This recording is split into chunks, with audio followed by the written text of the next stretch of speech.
కాంతి శక్తి, శాంతి శక్తి, సృష్టి సమస్తం శక్తి ఆధీనం. ఆ శక్తి అచ్చంగా పరాశక్తి స్వరూపమే. త్రిమూర్తులకు శక్తి నొసిగిన మూలశక్తిని ఆసక్తిగా కొలుచుకునే సందర్భం దసరా నవరాత్రులు.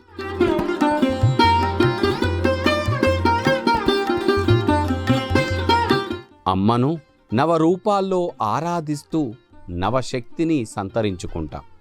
దేవీ నవరాత్రుల సందర్భంగా అమ్మవారిని లలితా సహస్రనామ పారాయణంతో, కుంకుమార్చనలతో కొలిచిన వారికి కొంగు బంగారమై కోరిన కోరికలు తీరుతాయని భక్తుల విశ్వాసం.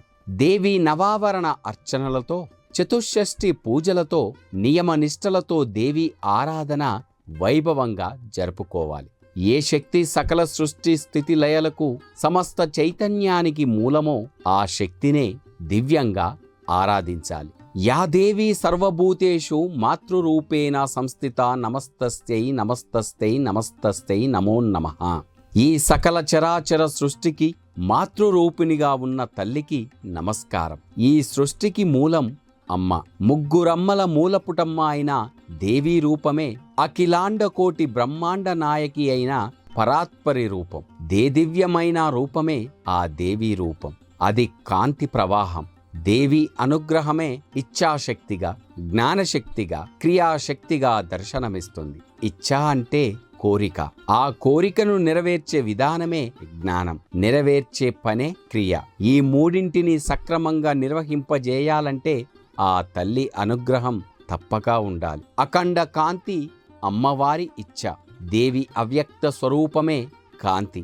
అదే తేజస్సు. ఆ తేజస్సే బ్రహ్మ, విష్ణు, మహేశ్వరులకు సృష్టి స్థితి లయ కార్యాలను అప్పగించింది.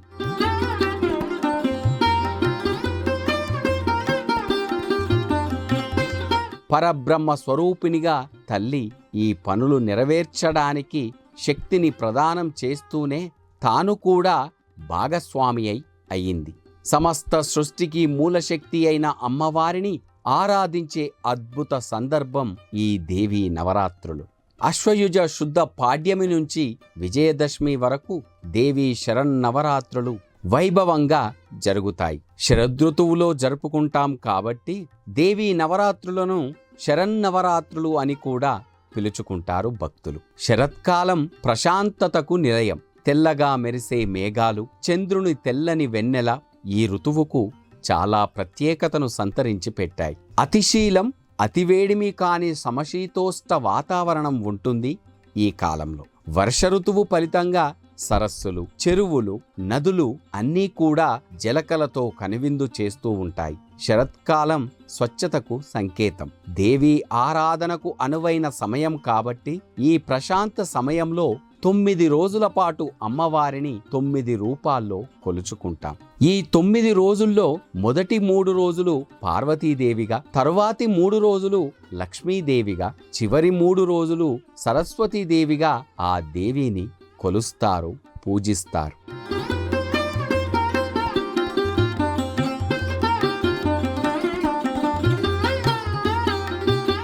మొదటి రోజు శైలపుత్రి నమోస్తుతే. హిమవంతుని కూతురైన పార్వతి శైలపుత్రీదేవి. సర్వదా భక్తవాత్సల్య పరిపూర్ణ అయిన ప్రకృతే ఆదిశక్తి. ఆవిడే పార్వతీదేవి. సకల శక్తి సమన్విత, ధర్మార్థ కామ మోక్ష ప్రదాయిని అయిన శైలపుత్రి అమ్మవారు కొలువు ఉండే ఆ పర్వత ప్రాంతమంతా ఔషధమయం. ప్రకృతిలోని ప్రతి అణువు ఈ అమ్మలోని తదాత్మయం చెందుతుంది. ఈమె నయనాలు సూర్యచంద్రులు. ఆ సూర్యచంద్రులు కాలానికి సంకేతం కనుక కాలస్వరూపిణి అయిన శైలపుత్రీదేవి సర్వదేవతా స్వరూపిణిలా పూజలందుకుంటుంది మొదటి రోజు. ఇక రెండవ రోజు పట్టుదలకు సంకేతం బ్రహ్మచారిణి శక్తికి ఆకృతి అయిన ఈ దేవి నిత్య తపోముద్రాంకిత పరమేశ్వరుని భర్తగా కోరి తపస్సు చేసి తప ఫలాన్ని పొందింది. అందుకే పట్టుదలకు కృషికి సంకేతం ఈ అవతారం. ఎన్ని కష్టాలు వచ్చినా, ఎటువంటి ఆటంకాలు ఎదురైనా పోరాడి ఫలితాన్ని పొందాలనే భావన బ్రహ్మచారిణి అవతారంలో మనకు కనిపిస్తుంది. ఈ రూపంలోని దేవిని ఆరాధించిన వారికి ఏకాగ్రత, పట్టుదల తప్పకుండా అలవడుతాయి. మూడవ రోజు చల్లని తల్లి చంద్రగంట. అమృతభరితమైన దేవి ఆ అద్భుత రూపమే చంద్రగంట అవతారం. శిరస్సున చంద్రుడిని ధరించి తన బిడ్డలపై చల్లని వెన్నెల కురిపిస్తుంది తల్లి. స్వచ్ఛమైన తెల్లని రూపంతో శాంతిని ఉద్బోధిస్తుంది. సకల సంతోషాలు ప్రశాంతతలోనే ఉన్నాయని సందేశాత్మకంగా వివరిస్తుంది అమ్మవారి రూపం. భక్తితో ఈ తల్లిని ఆరాధించే వారికి తన చల్లని కరుణామృత చూపులతో శాంతి సౌభాగ్యాలను ప్రసాదిస్తుంది. 4వ రోజు బ్రహ్మాండం కూష్మాండ దుర్గాదేవి. ఆధ్యాత్మిక పరిభాషలో కూష్మాండం అంటే బ్రహ్మాండమని భావన. ఈ సకల లోకాలను తన దరహాసాలతో సృజించిన తల్లి కూష్మాండ సర్వశుభాలను ప్రసాదించే కల్పవల్లి ఈ దేవి. సకల ప్రాణకోటి శారీరక మానసిక రుగ్మతులను పారద్రోలి శుభాలను చేకూర్చుతుంది. కూష్మాండ రూపంలో దుర్గను ఆరాధిస్తే సమస్త దోషాలు పరిహారమవుతాయని, తనను కొలిచే వారిని సమర్థులుగా తీర్చిదిద్దుతుందని విశ్వసిస్తారు భక్తులు. శరదృతువు ప్రాణాలకు కష్టకాలమని పురాణోక్తం. ఈ ఋతువులో చెడును ఎదుర్కొనే శక్తి, సర్వశుభాలను వర్షించే వరాలు ఇవ్వమని ఆ కూష్మాండ దుర్గాదేవిని కోరుకోవాలి. ఆ తల్లి అభయప్రదాయిని అయి కరుణిస్తుంది.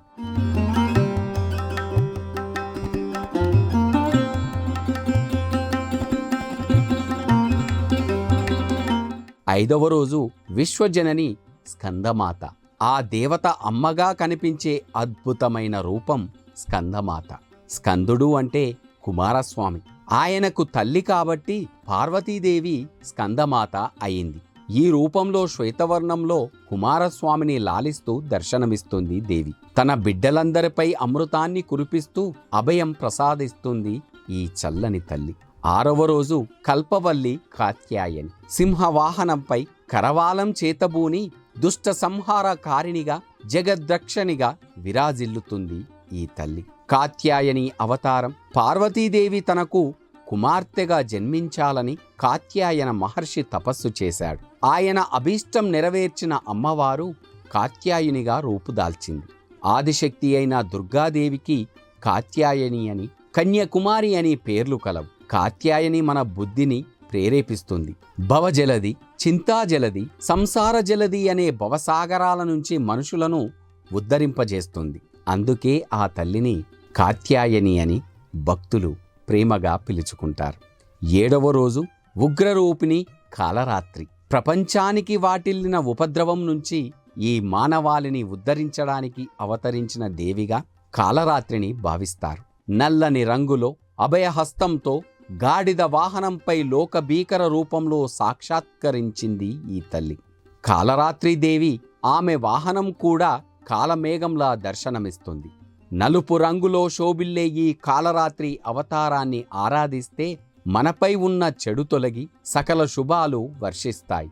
ఆకలితో అల్లాడే దీనులకు శాకాంబరిగా శాకపాకల్ని అనుగ్రహించే చల్లని తల్లి ధర్మ పరిరక్షణ కోసం కాలరాత్రిగా భయంకర రూపంలో దుష్ట శిక్షణ చేస్తుంది. 8వ రోజు మంగళప్రదాయిని మహాగౌరి. ఆదిపరాశక్తి భయంకరమైన కాళీ స్వరూపాన్ని విసర్జించి ఆకృతి దాల్చిన చల్లని రూపం మహాగౌరి. ధవల కాంతితో వెలిగిపోయే వృషభంపై స్వచ్ఛమైన తెల్లని ఛాయతో మంగళ స్వరూపిణిగా మహాగౌరి అవతరించింది. ధన వైభవ శక్తులకు ఈ తల్లి ఆదిదేవత. భక్తుల అభిష్టాలను నెరవేర్చి సకల సంతోషాలను అనుగ్రహిస్తుంది. మంగళకరమైన జీవితాన్ని ప్రసాదిస్తుంది.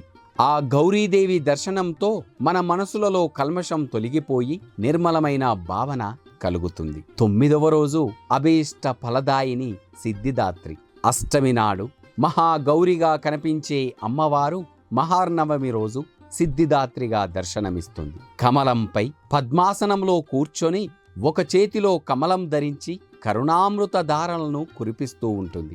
ఈమె వాహనం సింహం.